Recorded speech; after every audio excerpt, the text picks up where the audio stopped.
a nossa aula de hoje. Vamos dar continuidade ao capítulo 13, as seções 13.3 e 13.4. Então, a proposta para a aula de hoje é falar um pouco sobre curvatura. E após falar sobre curvatura, também pretendo falar sobre os vetores tangente, normal e binormal. Esses vetores são bem importantes para quando se fala do movimento de um objeto.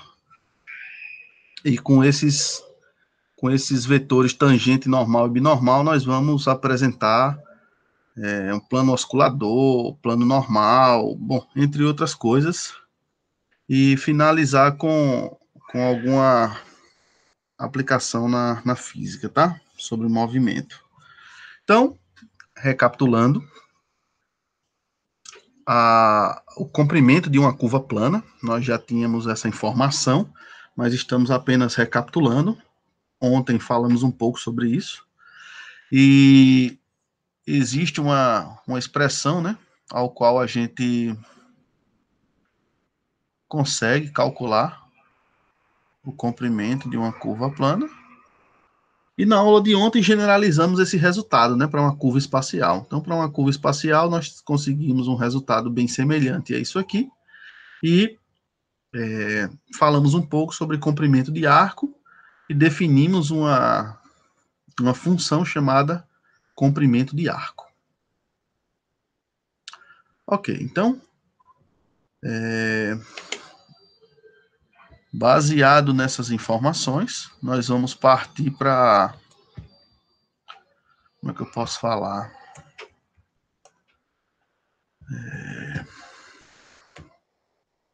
Partir para a definição de curvatura, tá? Então, uma parametrização R de T, ela é chamada suave em um intervalo I, se R' for contínua e R' de T diferente de zero nesse intervalo. Então, isso é o que chamamos de parametrização suave.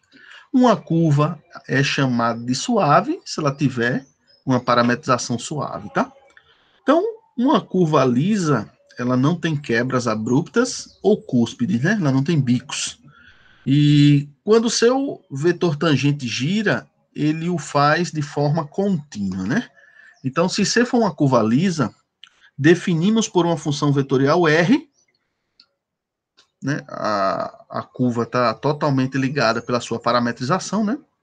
E lembrando que ontem definimos o vetor tangente, né? Então, o vetor tangente unitário, ele é a parametrização com a sua primeira derivada, dividido pela norma da primeira derivada, né? Isso faz com que o vetor tangente seja unitário. Ok, então, isso foi comentado ontem. Dessa forma aí, ó, observando essa figura, essa curva em azul e esses vetores em vermelho aí, podemos ver que T, o vetor tangente, ele muda de direção muito devagar quando a curva é razoavelmente reta, mas muda de direção mais rapidamente quando a curva se dobra ou retorce mais acentuadamente. Então, observe que em pontos onde a curva é mais acentuada, ela se retorce de forma mais acentuada, o vetor tangente ele tem uma mudança muito brusca, né, nas suas direções, né? Bom, então isso é visualmente. E para medir isso, como essa mudança acontece, é o que nós vamos chamar de curvatura. Então, a curvatura de C em um dado ponto é a medida de quão rapidamente a curva muda de direção naquele ponto. Especificamente, definimos a curvatura como o módulo da taxa de variação do vetor tangente unitário, com relação ao comprimento de arco. Bom, utilizamos o comprimento de arco, pois assim a curvatura independe da parametrização. Então, ontem nós definimos também, né, quem era esse comprimento de arco, né? Esse comprimento de arco era uma funçãozinha S, né? Era uma funçãozinha S de t, ao qual isso era uma integral de 0 a t,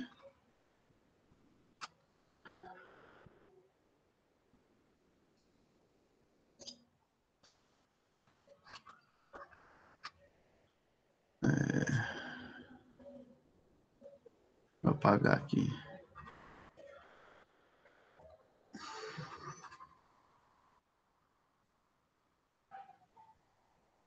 Isso era uma R' de U, dU. Então, definimos essa função comprimento de arco e observe que a curvatura foi dada como sendo o módulo de dt ds, ó. S era o comprimento do arco. Bom, isso é o jeito mais simples de se definir isso, tá? É o jeito mais, digamos que elementar de definir isso, tá? Bom, a curvatura ela é mais simples de calcular se expressa em termos do parâmetro t, que é o que a gente está acostumado, né? O parâmetro s só facilita a vida da gente, porém, na hora de buscar uma expressão para isso, nós não... como é que eu posso falar? Nós não conseguimos isso. Então, como é que eu posso falar para vocês? Vamos usar a regra da cadeia para interpretar esses parâmetros e descobrir um jeito mais simples, né? Mais simples como, professor? Em termos do parâmetro t, que em geral é como vai aparecer para a gente, né? Vai vir dessa forma, né? Em função de t. Então, essas coisas devem aparecer para a gente fazendo com que facilite a nossa vida, né? A minha canetinha aqui tá com sacanagem, não quer fixar mais no texto. Então, não sei o que é que ela fez aqui para estar com essa brincadeirinha pro lado da gente. Deixa eu fechar aqui rapidinho para ver se ele volta ao normal, tá? Rapidinho.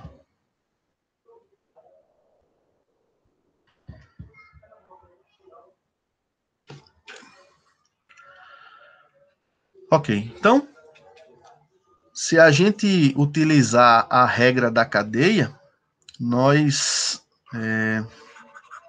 obtemos o seguinte, tá? dt, né? Esse dt com esse t em negrito aqui de tangente com relação ao tempo t, pode ser escrito da seguinte forma pela regra da cadeia, ó. dt ds vezes ds dt. Então, esse dt ds é o que nós definimos como sendo a curvatura, né? Ou seja, o seu módulo. Então, esse dt ds pode ser visto como sendo um dt sobre dtzinho, tudo isso dividido por ds dt. E o módulo disso é o que nós chamávamos por definição de curvatura, né? E é equivalente a tomar o módulo disso. Então, quando a gente faz essa brincadeira, a gente consegue perceber que a curvatura é melhor descrita como sendo a derivada do vetor tangente com relação ao tempo, ou seja, t', o seu módulo, dividido por ds dt. Mas ds dt, nós vamos ver se a gente consegue lembrar do que foi feito ontem.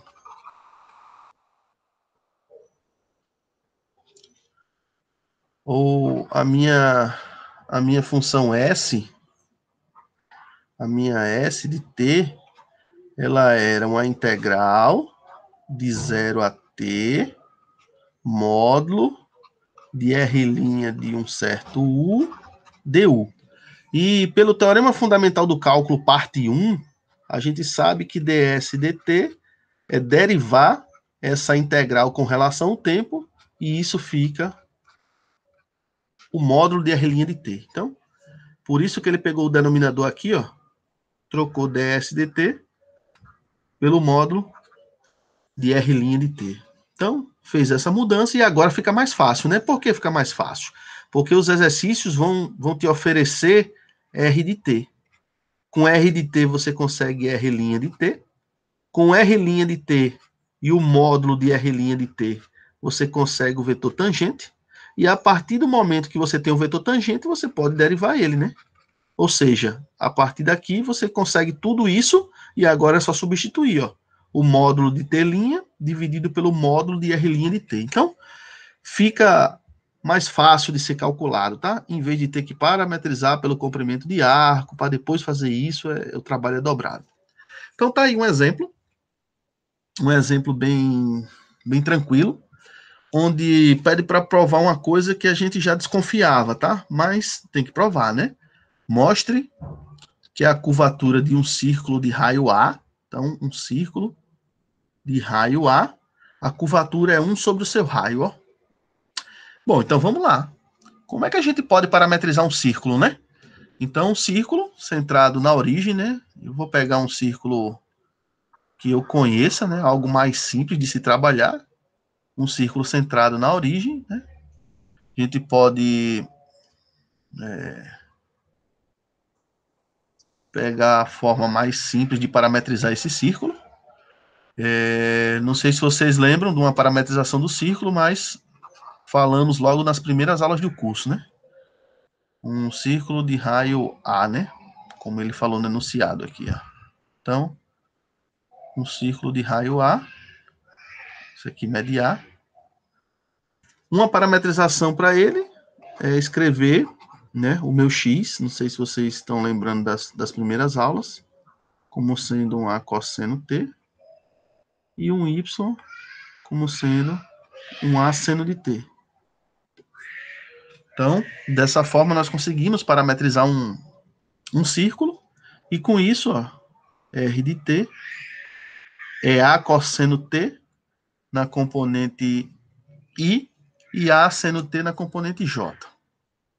Bom, uma vez que a gente consegue informação sobre a sua parametrização, agora a gente sabe derivar, né? Então, a derivada de R de t é R' de t, e a derivada de A cosseno t é menos A seno de t, e a derivada de A seno t é A cosseno t. Lembrando que A é uma constante, tá? Bom, uma vez que a gente tem a derivada, a gente consegue calcular sua norma, né? Então, lembra quem é a norma? A norma de R' de t é a raiz quadrada. De quem? Desse x aqui, ó, e desse y, digamos, ao quadrado, né? Ou seja, menos A seno t ao quadrado, mais A cosseno t ao quadrado. Então, daqui, nós ficamos com a raiz de A ao quadrado, bota em evidência, seno ao quadrado t, mais cosseno ao quadrado t, isso é a identidade fundamental da trigonometria. Isso aqui, se a gente prestar atenção, vale 1. E a raiz quadrada de A ao quadrado é o módulo de A. Como A é o raio de uma circunferência, ele é positivo, né? Então, ele é A. Então, tá aqui, ó. O módulo de R' de t é igual a A. Com essas informações, eu já consigo construir o meu vetor tangente, ó. O vetor tangente, ele é R' de t dividido pelo seu módulo. Como o módulo foi A, quando eu divido R' por A, esse A cancela, esse A cancela, fica só menos seno de t mais cosseno de t. Mas eu ainda preciso de mais uma informação para buscar a curvatura, né? Eu preciso derivar o tangente, ó. Bom, derivada de menos seno é menos cosseno. Derivada de cosseno é menos o seno. Bom, eu agora conheço o vetor t', eu conheço a norma de R', agora é substituir na minha expressão, né? E para isso, eu vou precisar calcular a norma do meu t', né? Mas aí é mais fácil. Então, observe que o vetor t', o vetor t' de t, ele foi menos cosseno t, menos seno de t. Deixa eu voltar, ver se é isso mesmo. Vou falar besteira aqui. Menos cosseno t, menos seno de t. Isso, perfeito. E se a gente for calcular a norma dele, né? A norma do t' de t é a raiz quadrada menos cosseno ao quadrado de t somado com menos seno de t ao quadrado. Isso aqui, por sua vez, é a raiz do cosseno ao quadrado de t mais seno ao quadrado de t, identidade fundamental da trigonometria. Isso é raiz de 1, que dá 1. Então, a norma do t' de t dá 1, tá aqui. E a norma do r' de t, nós também já tínhamos calculado, né? Tá aqui, ó. É A. É A. Então, quando a gente substitui, a curvatura é uma função do tempo, mas nesse caso, ela é 1 sobre A e ela é constante, tá? Então, a curvatura de um círculo é 1 sobre o seu raio. É 1 sobre o seu raio, como o seu raio é constante, essa curvatura ela é constante e ela é o inverso do seu raio. Então, é um exercício bem clássico que a gente gosta de brincar. E aí, ó, vem uma observação. O exemplo 3 mostra que pequenos círculos têm uma curvatura muito grande, enquanto grandes círculos têm uma curvatura pequena, né? Uma vez que, se o círculo ele é grande, né? O seu raio é grande. Então, como o seu raio é grande, a sua curvatura é pequena. Já círculos com raios bem pequenininhos, né? Círculos bem pequenininhos costumam ter curvaturas bem grandes, né? Já que a sua curvatura é 1 sobre o raio. Então, uma outra coisa é que a curvatura de uma reta é sempre zero, pois o vetor tangente de uma reta é constante. Então, são fatos que a gente consegue descrever apenas observando, tá? Mas tudo isso tem como a gente demonstrar, provar, fazer continhas, tá? Bom, embora a fórmula 9, né? A fórmula 9, curvatura, ela é igual ao módulo de t' de t dividido pela norma de r' de t. Então, embora essa fórmula 9 possa ser utilizada em qualquer caso para calcular a curvatura, em geral, é mais conveniente aplicar essa fórmula aqui, tá? Por quê? Porque ela já vem toda em função da parametrização, tá? Ó, a curvatura, ela é r' de t vetorial r duas linhas, toma o módulo disso, dividido pelo módulo de r' de t ao cubo, ou seja, só depende de r, tá? Só depende desse r, ó. E o r você, em geral, ganha na parametrização, né? Então, você vai ganhar a parametrização de r, né? Ela vai vir com alguém na componente I, alguém na componente J, ou alguém na componente K, e dessa forma, você consegue, com essas funções coordenadas, calcular a curvatura. Então, essa noção de curvatura aqui é interessante? É interessante, sim. Porém, na prática, para resolver os exercícios, nós vamos utilizar essa daqui, que não só no meu ponto de vista, mas em termos práticos é mais interessante. Então, é essa que eu preciso guardar, tá? Memorizar, guardar ela na cabeça, porque é ela que eu pretendo utilizar. Então tá aí um exemplo, ó. Determine a curvatura da cúbica retorcida. A cúbica retorcida, para quem não conhece, ela é uma curva com essa parametrização, tá? É clássica, tá? Então, onde você vê um exercício, acho que o livro tem uma figura dessa cúbica retorcida, tá? Ela tem essa parametrização. A primeira componente é t, a segunda é t ao quadrado, a terceira é t ao cubo, tá? E ele pede para calcular isso aí nesse ponto, 0, 0, 0. Bom, então receitinha de bolo aqui para a gente, né? A gente ganhou R de t. R de t, professor, foi t ao quadrado, t ao cubo. Não tem para onde correr. Primeira coisa, precisa da sua derivada. Então, quem é R'? 1, derivada de t ao quadrado, 2t, derivada de t ao cubo, 3t ao quadrado. Vou precisar da segunda derivada? Vou. Então, bicho, faz logo. Quem é R duas linhas de t? 0, derivada de 2t dá 2, derivada de 3t ao quadrado, é 6t. Pronto, acabou-se. Vou precisar mais de quem, professor, naquela receita de bolo? Ih, rapaz, você vai precisar do módulo de R' de t.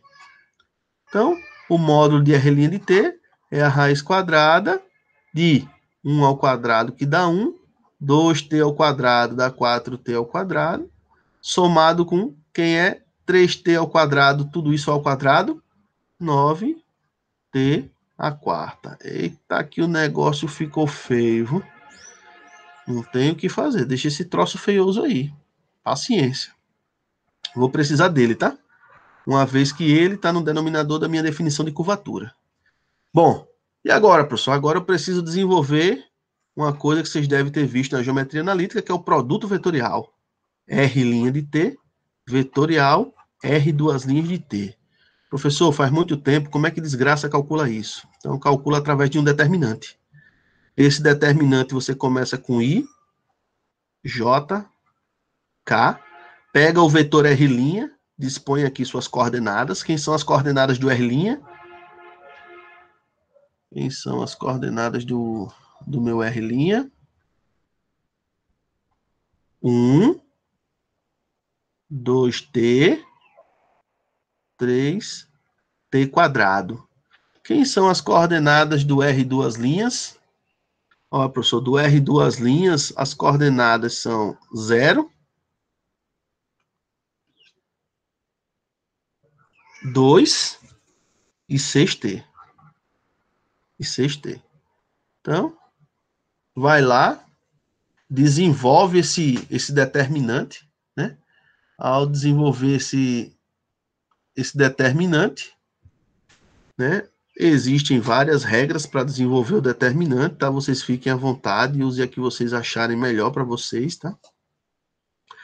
Eu sei que eu vou fazer assim, ó.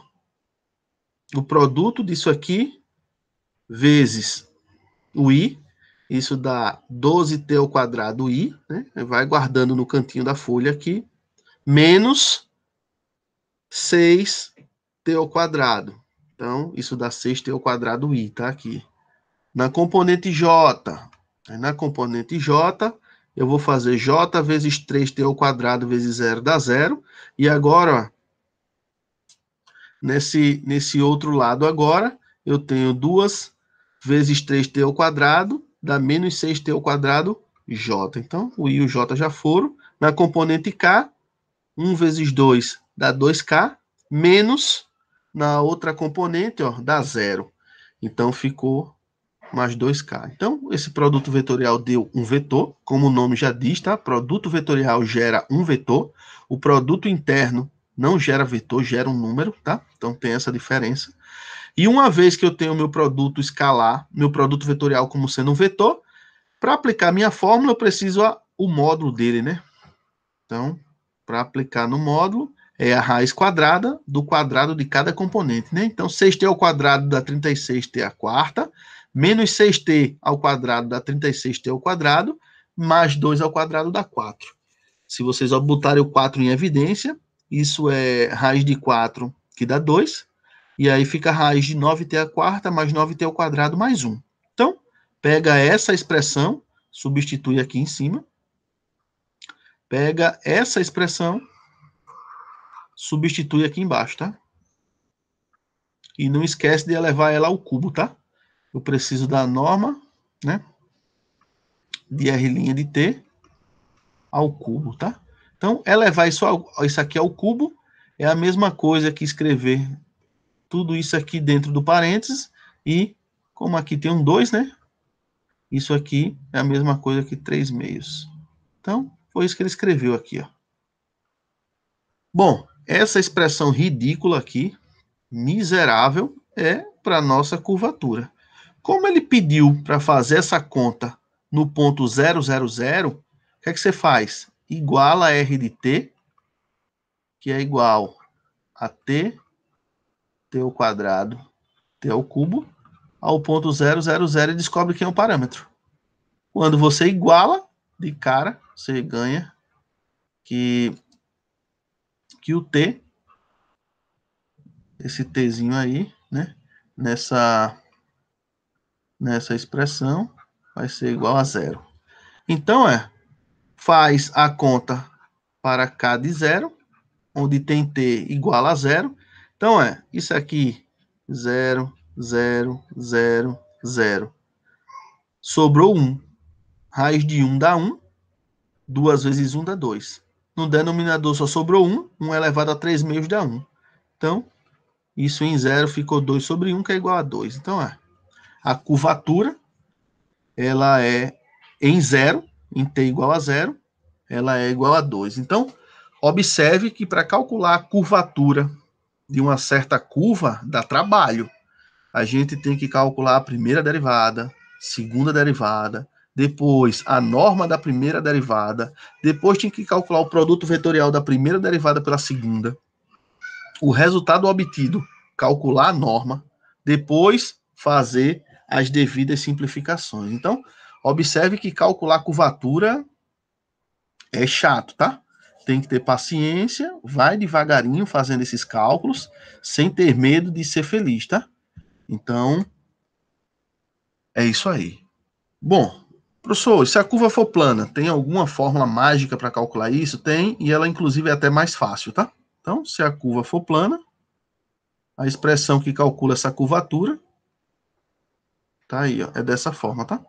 Lembrando a vocês que se a curva é plana, y é igual a uma f de x, né? Como a gente trabalha lá no ensino médio, né? Então, pegando uma parametrização escrita desse jeito, tá aqui, ó. Só preciso calcular a segunda derivada, calcular o seu módulo, pega a primeira derivada elevada ao quadrado, soma com 1 e eleva tudo isso a 3 meios. Então, essas fórmulas já são mastigadas e feitas para facilitar a nossa vida, tá? Deixar a expressão de um jeito que é só fazer alguns cálculos e resolver essa brincadeira.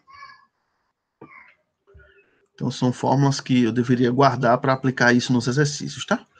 Bom, em um ponto dado de uma curva lisa, R de t, existem muitos vetores que são ortogonais ao vetor tangente unitário.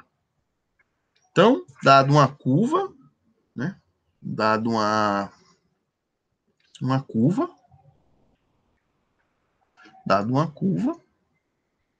eu tenho um vetor tangente, por exemplo, aqui, e olha a pergunta, olha o questionamento, né? Existem, né, muitos vetores que são ortogonais ao vetor tangente. Verdade. Vou apresentar dois para vocês aqui. Eu posso pegar esse vetor aqui, ele é ortogonal, como eu posso pegar, por exemplo, esse daqui. Ele também é ortogonal. Mas, por exemplo, se eu pegar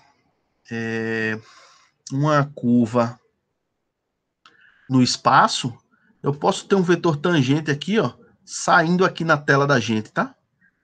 Como eu posso ter um vetor tangente também para o outro lado, lá para trás, ó. Então, posso ter algumas possibilidades, tá? Então, assim, eu vou escolher um cara especial, tá?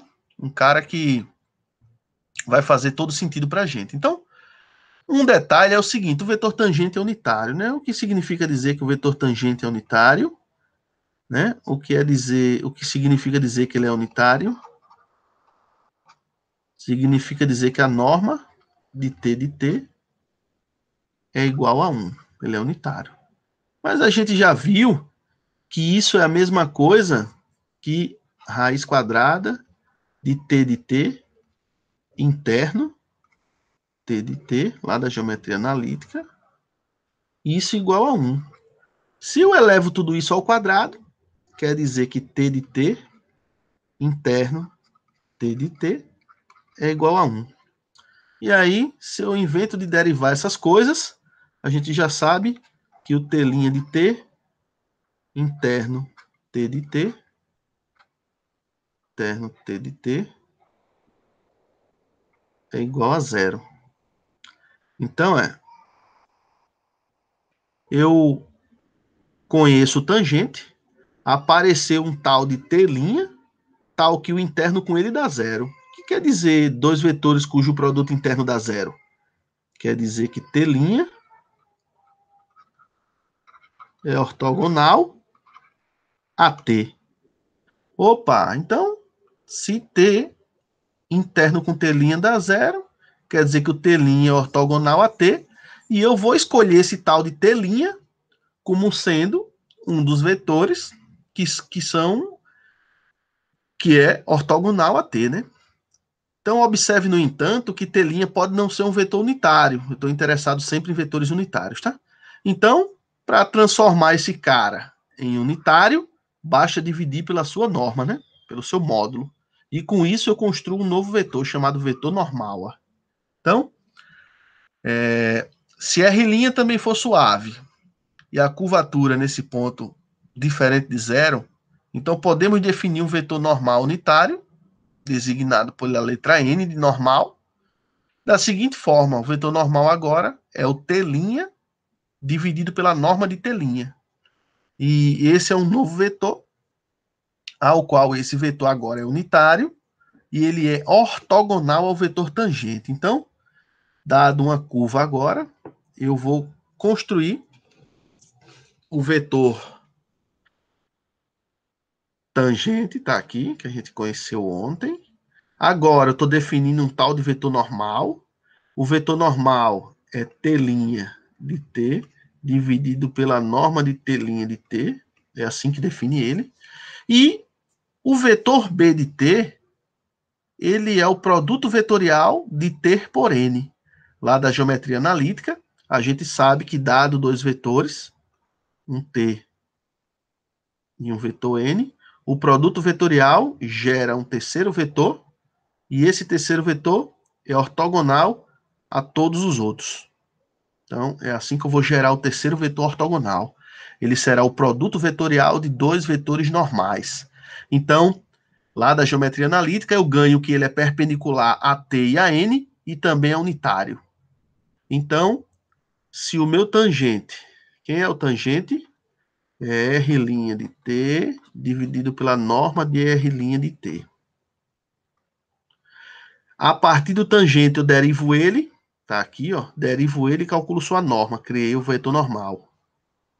Uma vez que eu tenho o vetor normal e eu tenho o vetor tangente, faço o seu produto vetorial, construo um terceiro vetor, que é o vetor binormal. Então, toda curva no espaço para a gente, ela, em cada ponto, existirá esses três vetores aí, conhecido como triedro de Frenet, tá? É o vetor tangente, o vetor normal e o vetor binormal. Esses vetores têm uma importância fantástica na geometria das curvas, tá? E dessa forma, nós conseguimos decompor, né, as componentes de um vetor em função desses caras. Bom, para vocês sentirem na pele o que é brincar com esses caras, é vocês se depararem com 1 quilo de conta que vocês vão ter que fazer, tá? Não tem como correr desses animais aí, tá? Eles vão tirar sangue da gente, não tem jeito. Então, ó, por exemplo, tá aí a hélice circular, não sei se vocês lembram da aula de ontem. A parametrização da hélice circular é cosseno de t, seno de t e t. E eu quero os vetores normais e binormais dessa bichinha, porque o tangente a gente já calculou. Bom, então não tem para onde correr, não tem o que fazer. Primeira coisa que eu devo fazer é pegar a parametrização e derivar. Então, a derivada de R da R', menos seno t, cosseno t e 1. Agora, preciso do seu módulo, né? Então, o módulo disso é o seno ao quadrado de t, mais cosseno ao quadrado de t, mais 1, extraindo sua raiz quadrada. Seno ao quadrado de t mais cosseno ao quadrado de t dá 1, pela identidade fundamental da trigonometria. 1 mais 1 dá 2. Raiz de 2 é o módulo de R' de t. Guarda aí. Dessa forma, eu construo o meu vetor tangente. É o R' dividido pelo seu módulo. Ou seja, 1 sobre R2 vezes esse vetor R'. Então, construí o meu vetor tangente. Bom, agora que a brincadeira começa, né? A partir do vetor tangente, eu preciso da sua derivada. Quando eu calculo sua derivada, derivada de menos seno é menos cosseno, derivada de cosseno é menos o seno, derivada de 1 é 0. Então, esse terceira componente aqui, ela praticamente foi eliminada, né? Então, ficamos com o vetor T' como sendo 1 sobre raiz de 2, que é uma constante, menos cosseno de t na componente i, menos seno de t na componente j. Calcula o módulo de t' de t. Quando calculo o seu módulo, cosseno ao quadrado, mais seno ao quadrado, dá 1, raiz de 1 dá 1, e o módulo de t' de t é 1 sobre raiz de 2. Então, guarda essa informação. Guarda essa outra que eu devo precisar dela. Quem é o vetor normal? Ah, professor, o vetor normal é t' de t dividido pela sua norma. Olha quem é a sua norma, 1 sobre raiz de 2. Então, 1 sobre raiz de 2 daqui, com esse 1 sobre raiz de 2, morre. Fica só menos cosseno de t, menos seno de t. Então, lembrando que isso são em 3 componentes, tá? Como não aparece o k, quer dizer que ela é zero. Tá aqui, ó. Ela é zero. Na direção k, ela é igual a zero. Bom, uma vez que eu tenho o vetor normal, eu agora preciso calcular o vetor binormal, né? E a gente aprendeu que o vetor binormal, ele era o vetor tangente, vetorial, o vetor normal. Tenho que fazer essas continhas aí. Então, se você prestar atenção, como é que calcula o produto vetorial? Coloca o i, coloca um j, coloca o k. Quem é o vetor tangente? Olha, professor, o vetor tangente, ele é terrível, viu? Ele é menos seno de t sobre raiz de 2. E a próxima componente, ele é o cosseno de t sobre raiz de 2. E a terceira componente, 1 sobre raiz de 2. Bom, e quem é o vetor normal? Aí o normal foi show de bola pra gente, né? Ó, ele é menos o cosseno t, menos o seno de t e zero. Esse zero aqui no último ajudou e muito a gente, tá? Então, quando a gente inventa de fazer esse produto vetorial, o que nós provavelmente vamos encontrar é exatamente, ó, esse vetor aqui, ó, 1 sobre raiz de 2, 1 sobre raiz de 2, vezes seno de t, menos cosseno de t e 1. Esse é o vetor binormal, tá? Então, isso mostra que o vetor normal, em um ponto da hélice circular, ele é horizontal e aponta em direção ao eixo do z. E o vetor binormal é dado dessa forma. Então, observe que se eu pedir em algum exercício, ou se eu pedir numa prova, por exemplo, olha, encontre os vetores tangente, normal e binormal. Vocês vão ter que fazer essas continhas de uma por uma, com calma, para não errar sinal, para não errar números, para não errar a ordem dos vetores.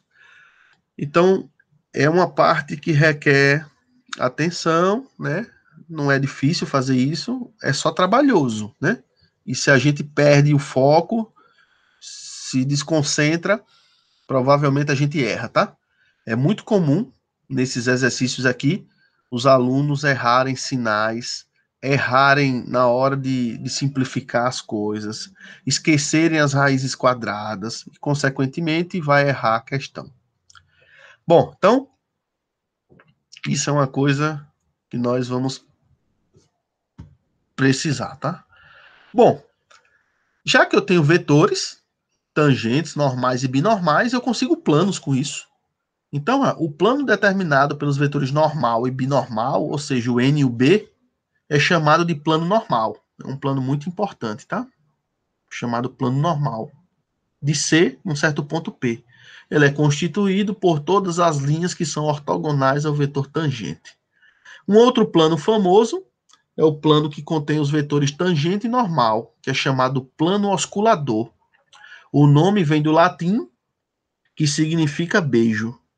Ou seja, é o plano que se aproxima mais do que contém a parte da curva próximo de P. Então, para uma curva plana, o plano osculador é simplesmente o plano que contém a curva. Então, se a curva for plana, não temos o que fazer. Essa curva, por estar desenhada num plano XY, ela é bem trivial, de modo que esse plano XY é o que chamamos de plano osculador. Agora, se a curva não for plana, for uma curva espacial, Então, vai existir um plano que em um certo ponto da curva, esse plano tende a ser o plano que contém a curva, tá? Então, isso para quem estuda as curvas no espaço, na área de geometria diferencial, é uma coisa muito interessante e muito importante, tá? O círculo que está no plano osculador tem a mesma tangente em C, fica do lado côncavo de C, na direção em que N aponta. E tem um raio que ele é o inverso da curvatura, o recíproco da curvatura, né? E é conhecido como círculo osculador, ou círculo de curvatura. Esse é o círculo que melhor descreve como C se comporta perto de P, que compartilha a mesma tangente, a mesma normal e a mesma curvatura. Então, essas coisas têm aplicações fantásticas no mundo matemático, no mundo físico, e para vocês terem uma ideia, nós temos uma disciplina na matemática chamada geometria diferencial. E lá na geometria diferencial, nós estudamos tudo quanto é coisa que envolve tangente, normal, binormal, plano osculador, círculo osculador, de uma forma bem mais delicada, tá? Então isso é muito importante para a gente, aparece também em outros contextos da física, mas aqui, nesse cálculo, a ideia é dar essa noção bem inicial, tá? Sem se aprofundar muito, dando as expressões, as fórmulas para calcular isso, sem muita exigência, tá? Então não vou pedir para que nem demonstre fórmula de nada disso, eu quero que use as fórmulas, tá? Encontre o plano, encontre isso, encontre aquilo, acabou. Você só usar as expressõezinhas, encontrar e tchau, tá? Porém, tem uma disciplina que trata disso com mais cuidado, tá? Trata disso com mais rigor. Mas isso não vem ao caso agora, tá? Eu quero só fazer as coisas do modo que foram apresentadas na aula, bem básica mesmo. Então, um exemplo, está lá no livro do James, determine as equações do plano normal e do plano osculador da hélice circular, que a gente já conhece, né? Tudo isso no ponto 0, 1, π sobre 2. Então, não sei se vocês lembram qual é a parametrização da hélice.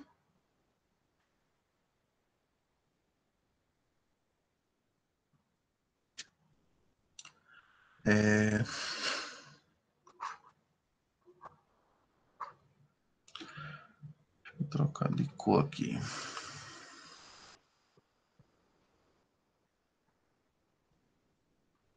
Cosseno T, seno T e T. É assim que a gente parametriza a hélice, né? Bom, se a gente prestar atenção, o que é que a gente precisa para calcular esses planos, né? Nós precisamos do tangente, precisamos do normal e precisamos do binormal. Então, tudo isso são funções que dependem de t, tá? T de t, n de t, b de t. Eu já disse o truque aqui para vocês para descobrir quem é o t, né? Basta igualar a curva naquele ponto. Quem é o ponto? 0, 1, π sobre 2. Então, fazendo isso, você ganhou aqui, ó, que t é igual a π sobre 2, tá? Então, primeira coisa a fazer é calcular R' em π sobre 2. E, dessa forma, nós obtemos um ponto, né, pertencente a esse plano, né? Por quê? Quem é o plano normal? Vamos ler aqui com calma, tá? Quem é o plano normal? O plano normal é o plano que contém o vetor normal e o vetor binormal, né? Então, se você lembrar da geometria analítica, o plano ele tem o vetor normal, ele tem o vetor binormal, e esses dois vetores geram esse plano. Ou seja, Quando eu faço o produto interno de N por B, eu gero um vetor, que é o tangente, e esse vetor tangente é o vetor diretor do plano, né? Lá da geometria analítica. Então, ó, para encontrar a equação desse plano, que é o plano normal, eu preciso encontrar esse vetor T. E o vetor T, ele é dado, vetor tangente, ele é o R' de T dividido pela norma, né? Como eu só preciso da direção do vetor tangente, a norma aqui pode ser ignorada, tá? Eu só quero a direção desse vetor aqui, ó, para colocar na equação do plano. E aí foi o que ele fez, ó. R' aplicada quando t for π sobre 2, tá aqui, ó. R' quando t for π sobre 2, ele já tinha calculado essa expressão, né? Vamos ver se a gente recupera ela aqui.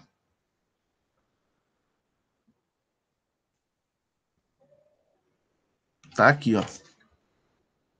Olha o R' quem era, ó.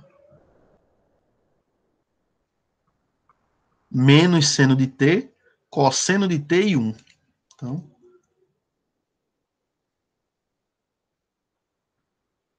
menos seno de t, cosseno de t e 1. Isso tudo aplicado em quando t for π sobre 2. Então, seno de 90 dá 1, com esse menos realmente dá menos 1. Cosseno de 90 dá 0 e esse 1 era constante. Então, por isso que deu menos 1, 0 e 1. E agora, professor? Agora, para encontrar a equação de um plano, não sei se vocês lembram da geometria analítica, para encontrar a equação desse plano, eu preciso fazer o quê? Eu preciso pegar o vetor tangente, fazer o produto interno de x menos x0, y menos y0, z menos z0. O que é isso? Olha, isso aqui tem que dar 0, né? Para encontrar a equação do plano, do jeito prático, tá? x0, y0 e z0 é um ponto que pertence ao plano. E esse ponto que pertence ao plano, professor, tá aqui, ó. Você ganhou um. Tá aqui, ó. 0, 1 e π sobre 2. Então, x0, posso trocá-lo por 1. O y0, desculpa, x0 troco por 0. O y0 posso trocar por 1. E o z0, π sobre 2. E o vetor tangente, aplicado no ponto, você já descobriu quem é, né? É menos 1, 0, 1. Então, o que você vai fazer para encontrar a equação do plano é o produto interno do vetor menos 1, 0 e 1, interno com o vetor x, porque x menos 0 dá o próprio x, y menos 1 e z menos π sobre 2. Isso igual a 0. Quando você fizer o produto interno disso, ó, vai chegar nisso aqui, ó. Arrumando a casa, você encontrou que z é igual a x mais π. Esse é o plano normal. Então, observe que tem toda uma geometria analítica envolvendo isso, e que se você não lembra da geometria analítica, provavelmente não vai entender nada desse exemplo. Por quê? Porque o James não faz as contas. Está vendo que ele já cospe? R' de π sobre 2 é blá. E a equação do plano é prá. E resumindo, já deu isso. Acabou-se. E observe que para chegar nisso eu falei um monte de coisinhas aqui, tive que desenhar, interpretar, ir lá, calcular e chegar na equação do plano, tá? Então o James não vai mais estar fazendo essas continhas. Por quê?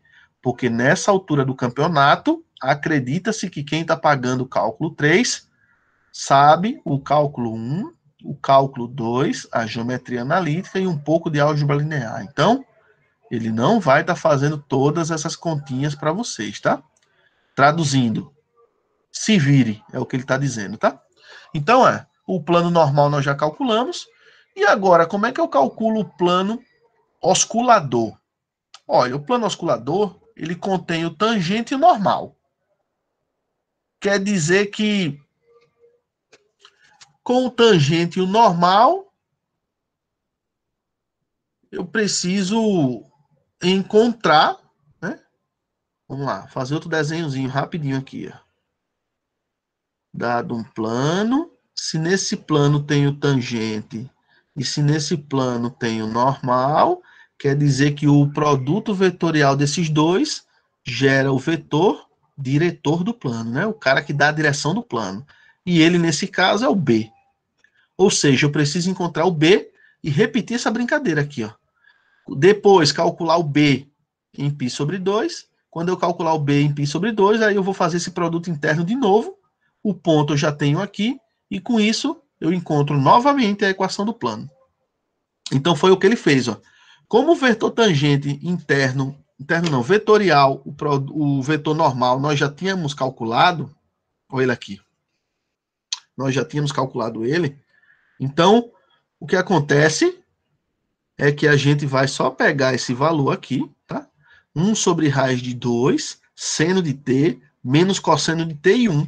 Então, é o que ele fez. A gente já calculou, não vou estar mais me estressando com isso. E agora? Agora aplica ele em π sobre 2. Quando aplica ele em π sobre 2, ó, seno de π sobre 2 é o seno de 90 dá 1, cosseno de 90 dá 0, e aqui continua o próprio 1.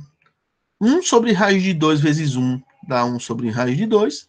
1 sobre raiz de 2 vezes 0 dá 0. 1 sobre raiz de 2 vezes 1 dá 1 sobre raiz de 2. Então, esse é o vetor diretor que tem a direção do vetor binormal. Olha, não me interessa se esse vetor está da forma, como é que eu posso dizer, unitário ou não. Eu preciso de uma direção. E essa direção que está aqui, ela não está muito legal por causa dessa raiz de 2. Aí, ó, o que é que ele fez aqui? Eu vou pegar uma direção mais simples, tá? Ou seja, ele pegou esse 1 sobre raiz de 2 e deixou ele fora, né? Então, 1 sobre raiz de 2 vezes o vetor 1, 0, 1. Ele tirou esse múltiplo aqui, que não me interessa. Esse 1, 0, 1 faz efeito também para encontrar a equação do plano, não tem problema. E ele fez a mesma brincadeira. Ó. Pegou o vetor 1, 0, 1, fez o produto interno com x menos x0, y menos y0, z menos z0 igualou a zero. A diferença é que o vetor tangente era de um jeito, o vetor binormal agora é de outro, e quando ele faz esse produto, ele vai encontrar exatamente o que está escrito aqui.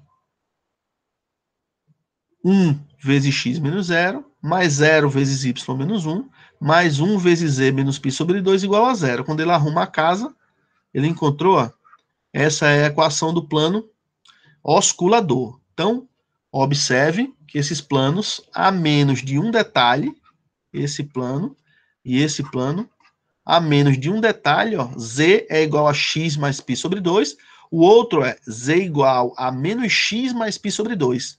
Então, a diferença só foi um sinal, mas isso faz toda a diferença. Esse é o plano osculador e esse é o plano normal. Então, observe que quando o cara pede numa prova ou num exercício para encontrar plano normal e plano osculador, ou você lembra da sua geometria analítica, ou você tá ferrado, tá? Porque você vai endoidar, você vai surtar. Se você não lembrar como encontra a equação de um plano, você vai se ferrar. E para encontrar a equação de um plano, você precisa do seu vetor diretor, o vetor que é ortogonal a ele, e de um ponto no plano. Só precisa disso. Qual é a dificuldade? É encontrar o vetor que é ortogonal. Uma vez que encontrou, faz o produto interno com o ponto, acabou, se resolveu. Então, aconselho fortemente vocês refazerem esse exercício, praticarem esse exercício, porque é comum nós pedirmos nas listas de exercícios ou em provas para encontrar plano normal, plano osculador, calcule os vetores normal, binormal e tangente. Então, isso é muito comum de ser pedido nessas provas, tá? E observe, essas provas, essa prova que nós vamos fazer, ela não é difícil, ela tem muita conta. E essas contas com sinais de menos, com frações, coisas que tem que simplificar. Ou seja, se a gente não tiver atento e errar essas besteiras, ferrou, moral. A gente praticamente jogou a questão no lixo, tá? Então, por isso que eu quero que vocês prestem atenção nesses exemplos, Esses dois últimos que eu fiz, tá? Para quê? Para que vocês tentem refazer, tentem praticar. São coisas que vocês não vão fazer em 4, 3 linhas. Vocês vão precisar de espaço numa folha. Um exercício desse, às vezes, faz em 1 ou 2 folhas, porque tem muita continha a ser feita. O livro não faz todas, ele já dá esses pulos, esses saltos. Então, assim, recomendo fortemente praticar esses exemplos, tá? Então, resumindo, o que nós precisamos para fazer uma prova ou resolver os exercícios, né? Que é o que interessa, é o seguinte, ó. Definição de vetor tangente. Todos dependem de uma coisa importante. Quem? Da parametrização, tá? Tudo que foi feito aqui depende da tal da parametrização, que é o que vocês vão ganhar, tá? Ela é uma F, ela é uma G e é um H. Com isso aqui, ó, acabou-se, ó. Deriva uma vez, calcula o módulo da derivada, achou o tangente. Quem é o normal? Opa, agora eu já preciso desse, ó. Deriva o tangente, calcula sua norma, achou o normal, ó. Eita miséria. Com o tangente e o normal, ó, eu encontro o tal do binormal, ó. Observe que tudo sai daqui, ó. Então, se aqui você já errou alguma coisa, aí, meu amigo, pode jogar o resto tudo no lixo, tá? Com certeza os erros vão se multiplicando e aí vai dar tudo errado. E a curvatura, ó, você pode enxergar assim, ou da forma mais interessante que nós costumamos usar, que é essa daqui. E observe que elas dependem de R, ó. Dependem de R, ó. Dependem de R, ó. Primeiro passo depende de R. Uma vez que eu andei com o R, eu agora vou derivar em função do T. Depois que eu aprendi quem é o T e quem é o N, eu vou andar com eles. Ou seja, tudo depende da parametrização R de T. Então, aqui é onde está a brincadeira. Se você, a partir daqui, cometer erros, tudo que está aqui em cima vai sair com erros e praticamente você vai perder a questão todinha. Ok? Então, é isso que acontece. Bom, vamos agora entrar no meio mais prático, né? Mais na vibe de vocês aí, né? Movimento no espaço, algo que envolve velocidade e aceleração, né? Para dar uma acalmada nos nervos aí, né? Então, ó, do jeito que a gente começou a aula de ontem, a gente tem uma partícula se movendo no espaço, de forma que seu vetor posição no instante t é r de t, e observe que uma vez que a gente anda um valor h, a gente já está num outro ponto, que é o r de t mais h. Com esses dois pontos, nós temos a definição de secante, que é a reta que passa por P e Q. A gente pega essa reta secante, divide ela por h, e com isso, quando o h tender a zero, a gente usa para definir o que é vetor tangente. Então, foi isso que a gente brincou ontem, tá? Isso é só para recapitular. Então, observe que o vetor r de t mais h menos r de t sobre h se aproxima da direção da partícula que se move ao longo da curva r de t. E seu módulo mede o tamanho do vetor deslocamento por unidade de tempo. Então, traduzindo, professor, o vetor fornece a velocidade média no intervalo de tempo de comprimento h e seu limite é o vetor velocidade. Então, tá aqui.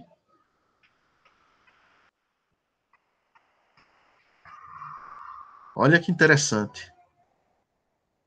O vetor velocidade, ele é igual ao vetor tangente, ó. Ele tem a direção da reta tangente e a curva. Então, ele é o vetor velocidade. Bom, professor, mas e a velocidade escalar, né? O valor real da velocidade. Então, a velocidade escalar daquela partícula no instante t é a magnitude do vetor, né? Então, como é que se calcula a magnitude do vetor velocidade? A sua norma, o seu módulo. Então, o módulo do vetor velocidade é o que nós chamamos de velocidade escalar, né? É o valor real da velocidade. Então, isso é bem que interessante, né? Por quê? Porque o módulo do vetor velocidade é a mesma coisa que o módulo de R', e o módulo de R', se você lembrar, ó, é ds dt. É a taxa de variação da distância com relação ao tempo. Beleza. Como no caso do movimento unidimensional, a aceleração da partícula é definida como a derivada da velocidade. Então, a aceleração é a derivada da velocidade, que é igual à segunda derivada de r de t. Então, as coisas começam a ficar bem claras para a gente. E tá aí um exemplo. Ó. O vetor posição de um objeto em movimento em um plano é dado por r de t igual a t ao cubo na componente i, mais t ao quadrado na componente j. Determine a sua velocidade, a velocidade escalar e a aceleração quando t for igual a 1. Então, sabemos que a velocidade é a derivada de r, derivando r com relação a t, a primeira derivada na componente i dá 3t ao quadrado, a derivada na componente j dá 2t. Então, encontramos a velocidade. A aceleração é a segunda derivada, ou a derivada da velocidade. Então, a derivada da velocidade é derivar 3t ao quadrado na componente i, isso dá 6t, e a derivada de 2t na componente j, isso dá 2. Então, você encontrou a velocidade, você encontrou a aceleração, e a velocidade escalar é calcular o módulo da velocidade, né? Então, o módulo da velocidade é pegar a raiz quadrada de 3t ao quadrado, tudo isso ao quadrado, mais 2t elevado ao quadrado. Isso dá 9t à quarta mais 4t ao quadrado. Então, essa foi a expressão que você encontrou, porém ele disse, olha, eu quero isso quando t for igual a 1. Então, quando t for igual a 1, nós conseguimos calcular o vetor velocidade. O vetor velocidade é 3i mais 2j. O vetor aceleração, quando t for igual a 1, é 6i mais 2j. E a norma da velocidade, ou seja, a velocidade escalar, é a raiz de 13. Então, se você puder ir num gráfico, plotar a curva, né? Essa é a curva, essa é a R.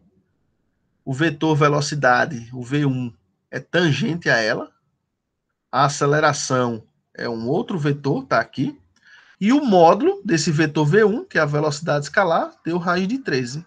E aí a unidade vai depender das informações que forem dadas, tá? A velocidade pode ser em metros por segundo, quilômetros por hora. Bom, isso mostra como a gente vai em busca dessas informações, tá?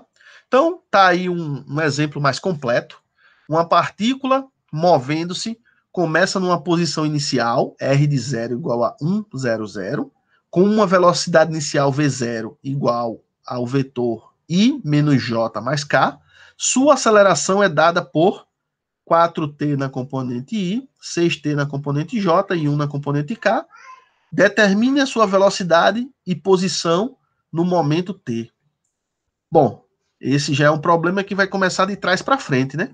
Você ganhou a aceleração. E você sabe que a aceleração é a derivada da velocidade. Mas você precisa recuperar quem? A velocidade. Então, quem é a velocidade? Que era a velocidade. É a integral da aceleração. E a gente aprendeu a integrar funções vetoriais. Integrando as funções vetoriais, a primeira integral é a integral de 4t, dá 2t ao quadrado. Integral de 6t, dá 3t ao quadrado. Integral de 1, dá t, mais uma constante. Só que, interessantemente, ele deu a velocidade inicial.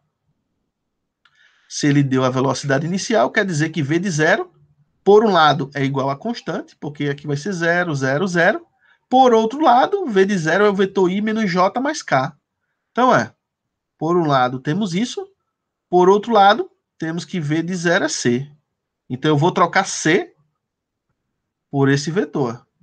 I menos j mais k. Arruma todo mundo que tem i, todo mundo que tem j, todo mundo que tem k, e chegamos que o vetor velocidade é 2t ao quadrado mais 1 na componente i, 3t ao quadrado menos 1 na componente j, t mais 1 na componente k. Velocidade encontrada, show de bola. Agora, eu preciso da posição. E a posição, o vetor velocidade é a derivada da posição. Mas quem é o vetor posição? É a integral da velocidade, que eu acabei de encontrar aqui em cima. Integrando o vetor velocidade, eu chego que a minha expressão é 2/3 de t ao cubo mais t na componente i, t ao cubo menos t na componente j, 1/2 de t ao quadrado mais t na componente k, mais uma constante D. Mas ele também me deu a posição inicial, ó, R de 0 é o vetor 1, 0, 0. Então, quando eu faço isso, eu encontro que R de 0 por um lado é D, por outro é igual a I, porque esse 1, 0, 0 é o vetor canônico do R3, que é o I. Então, fazendo essa substituição, separando o que tem I, o que tem J e o que tem K, eu chego que o vetor posição é 2/3 de T ao cubo mais T mais 1 na componente I, T ao cubo menos T na componente J, 1/2 de T ao quadrado mais T na componente K. Então, é comum também aparecer problemas desse tipo, tá? Onde o cara te dá a aceleração, dá a velocidade inicial e dá o espaço inicial, e com isso ele pede para encontrar a função posição e velocidade, tá? Então é só aplicar os conceitos que a gente viu na aula passada, de derivada, de integração, coisas do tipo. Bom, também está escrito aqui de uma forma mais geral, tá? Que a velocidade é a velocidade inicial com essa integral da aceleração, tá? E o espaço também. Só para relembrar, tá?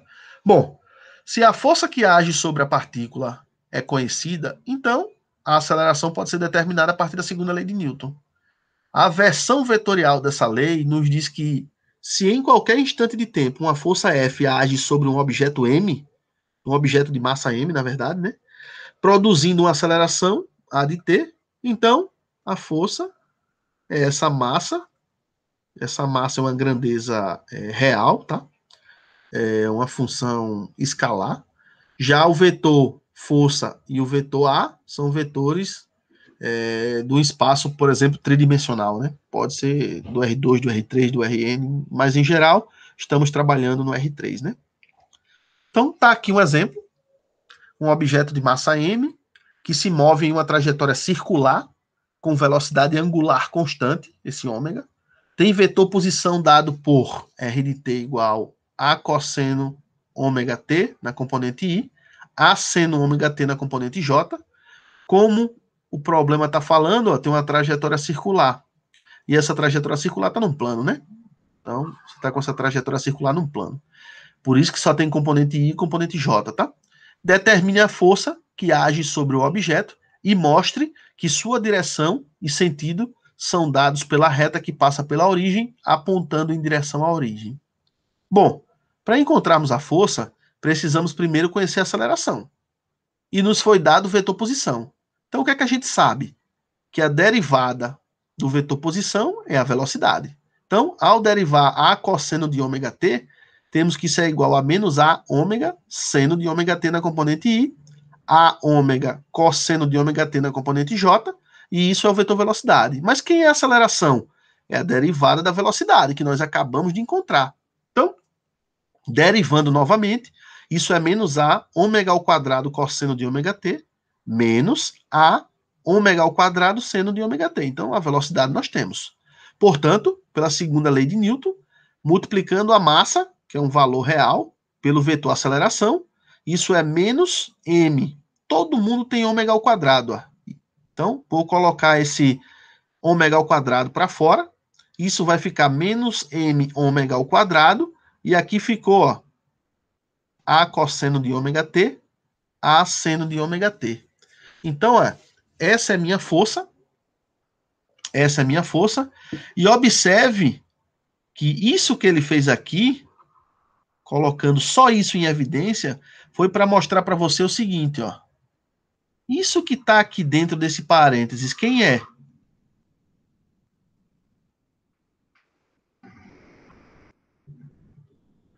É o R, ó. Então, ó, a força é menos m ômega ao quadrado R de t.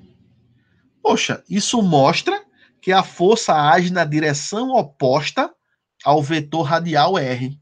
Por quê? Porque o ômega ao quadrado é positivo, a massa é positiva, como aqui é menos, quer dizer que se o seu R de t está assim, o seu F ele é um múltiplo do R, porém com um sinal negativo, ou seja, oposto, né?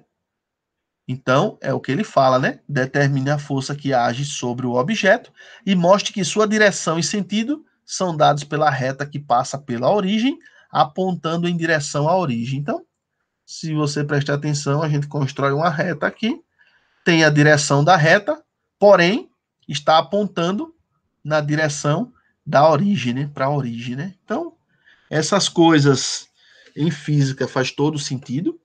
Isso mostra que a força age na direção oposta ao vetor radial R e, portanto, aponta para a origem. Essa força é chamada força centrípeta, tá? Então, observe que aparentemente essas coisas não fazem muito sentido, né? Muita matemática, muita continha besta, mas depois você vai olhar, poxa, isso faz todo sentido quando a gente vai trabalhar com essas coisas de forma vetorial, tá? Bom, esses vetores, né? Tangente, normal, binormal, eles conseguem estar presentes na nossa aceleração. Então, fazendo uma manipulação simples aqui, nós percebemos que o vetor tangente, né? O vetor tangente, ele é R' dividido pela norma de R'. R' é o vetor velocidade, a gente já sabe, e a norma de R' é a velocidade escalar, né? Dessa forma, meios pelos extremos, ó, a nossa velocidade, o vetor velocidade, é a velocidade escalar vezes o vetor tangente. Deriva ambos os lados, a derivada da velocidade e a aceleração. E olha o que é que nós encontramos, ó. A aceleração, ela é decomposta sobre uma parte em função do vetor tangente e uma parte em função do vetor t'. Mas o vetor t', se você lembrar, eu consigo a parte normal, né? O vetor normal era t' dividido pela norma de t', né? Então, ó, dessa forma, se você também lembrar que a curvatura era a norma de t' sobre a norma de R', porém a norma de R' é a velocidade instantânea, é a velocidade escalar. Meios pelos extremos, a norma de t' é a curvatura k vezes a velocidade escalar. Opa, mas o vetor normal não era t' sobre a norma? Era. Pega essa norma, substitui. Quem é t'? É k vezes v vezes o vetor normal. Então, olha o que conseguimos. A aceleração, ela é decomposta numa parte tangente e numa parte normal. Eita, poxa, quer dizer que a aceleração tem uma parte tangencial e uma parte normal, professor? É isso mesmo. Então, tá aí, ó. A nossa aceleração, ela é decomposta numa parte tangencial. E quem é a parte tangencial, professor? É V'. Quem é a parte normal, professor, que ela é decomposta? É K vezes V ao quadrado. Esse K é a curvatura, ao qual nós não podemos esquecer. Então, toda a aceleração, ela é decomposta numa parte tangencial em uma parte normal.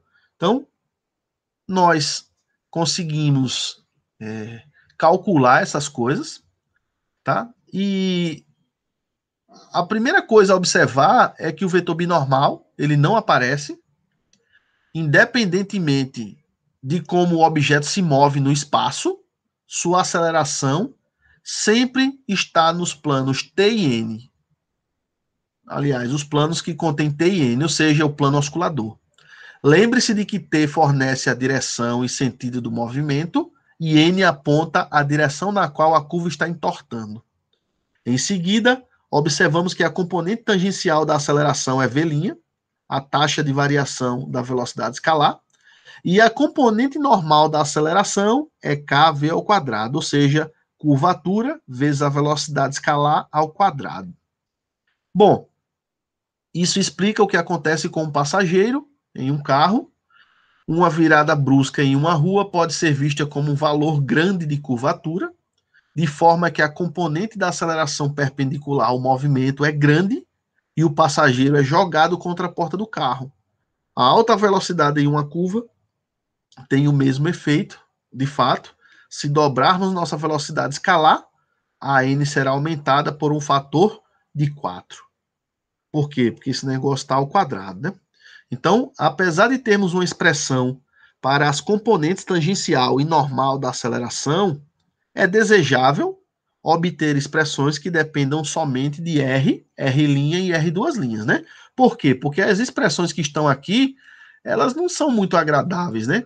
Elas estão em função da velocidade escalar, em função da curvatura, vezes velocidade escalar ao quadrado. Então, vamos buscar algo melhor? Vamos buscar algo que seja mais palpável, né? Mais interessante, né?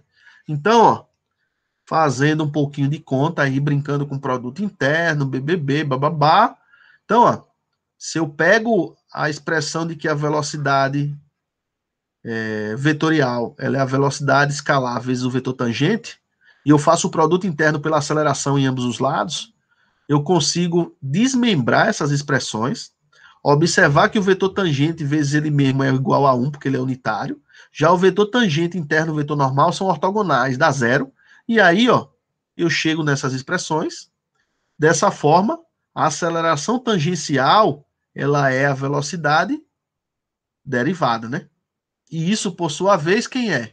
É V interno A dividido por esse V aqui, ó. Tá aqui, ó. Mais V é R', a aceleração é R duas linhas, e a norma de V é a norma de R'. Então, a aceleração tangencial pode ser escrita em função da parametrização. Tá aqui uma fórmula. Usando a fórmula da curvatura, que a gente já conhece, né? Essa daqui, monstruosa, feiosa, ridícula. A norma de V ao quadrado, o módulo de V ao quadrado, né? A velocidade escalar ao quadrado, pode ser simplificada com essa que está aqui ao cubo, ó. E sua expressão fica bem simples para a sua aceleração, a componente normal da aceleração. Então, ó, na prática, o que nós vamos fazer nos exercícios é utilizar essas fórmulas, tá? Olha, encontre a aceleração tangencial, sua componente. Pronto, é essa fórmula que eu vou usar. Encontre a componente da aceleração normal. É essa fórmula que eu vou usar, tá? Então, preciso armazenar essas informações, tá? Por quê? Porque isso é muito chato encontrar essas expressões em função da curvatura, em função da velocidade escalar. Não vai aparecer isso para mim. O que vai aparecer num problema, tá aí, ó. Que eu vou lhe dar de brinde no problema é a parametrização. Então, é interessante que eu tenha, né, fórmulas para calcular essas acelerações tangencial e normal em função da parametrização. Então, por isso que a gente tem essas expressões aqui. Por quê? Porque eu vou dar a parametrização da curva, né? Então, é por isso que a gente busca isso. Então, se a gente prestar atenção, eu vou precisar da R', eu vou precisar da R duas linhas, eu vou precisar do módulo de R', e é isso que eu preciso, né? Ó, R', R duas linhas, o módulo de R'. Aí, com esses dois caras, eu faço, por um lado, um produto interno, por outro, um produto vetorial, e depois calculo o seu módulo, tá? Então, R de T é T ao quadrado na componente I, mais T ao quadrado na componente J, mais T ao cubo na componente K. A derivada dá 2T na componente I, 2T na componente J, 3T ao quadrado na componente K. A segunda derivada dá o vetor 2 na componente I, 2 na J, 6T na componente K. Calculando o módulo de R', isso dá 2T raiz quadrada de 2T ao quadrado, mais 2T ao quadrado, mais 3T ao quadrado elevado ao quadrado. Fazendo essas simplificações, nós temos que isso é igual a raiz quadrada de 8t ao quadrado mais 9t à quarta. Então, guarda essas informações, e com essas informações, ó, quem é o vetor tangente? É R' interno duas linhas. Vai lá, faz o produto interno, encontrou isso, divide pela norma de R', tá aqui, ó. Então, você encontrou uma expressão para componente tangencial em função de t. Agora, eu preciso do produto vetorial de R' por R duas linhas. Monta essa matriz, calcula o seu determinante e obtém-se como resultado um vetor. Agora, calcula o módulo desse vetor. Então, o módulo desse vetor é o que está aqui em cima, dividido pelo módulo de R', que você também já calculou. Então, quando você substitui esses valores, você encontra novamente uma expressão para sua componente normal, e essa expressão só depende de t, ó. Se eu lhe der o valor de t, é só substituir e calcular. Então tá aqui, ó, só depende de t. Por que só depende de t? Porque a minha parametrização que eu dei para você só dependia de t. E aí ficou fácil, né? Uma vez que você acha as expressões, eu poderia muito bem pedir para vocês, ó, calcule, né? Calcule. Podia pedir para vocês, ó, calcule a componente tangencial em t igual a 1. A componente normal em t igual a 1, tá? T igual a 1. O que é que vocês iriam fazer? Substituir t por 1 aqui, ó. Então, a de t em 1, no instante t igual a 1, é 8 mais 18 sobre raiz de 8 mais 9. Então, isso era igual a 26 sobre raiz de 17. Tá, professor? E se fosse a normal? Se o senhor tivesse pedido a normal em 1. Então, ó, seria 6 raiz de 2 dividido pela raiz de 17. Então, tá aí, ó. Caso eu pedisse isso numa prova no instante de t igual a 1, era só chegar agora, já encontrou as expressões, só substituir o valor e encontrar. Acabou-se. Não teria muito o que fazer, tá?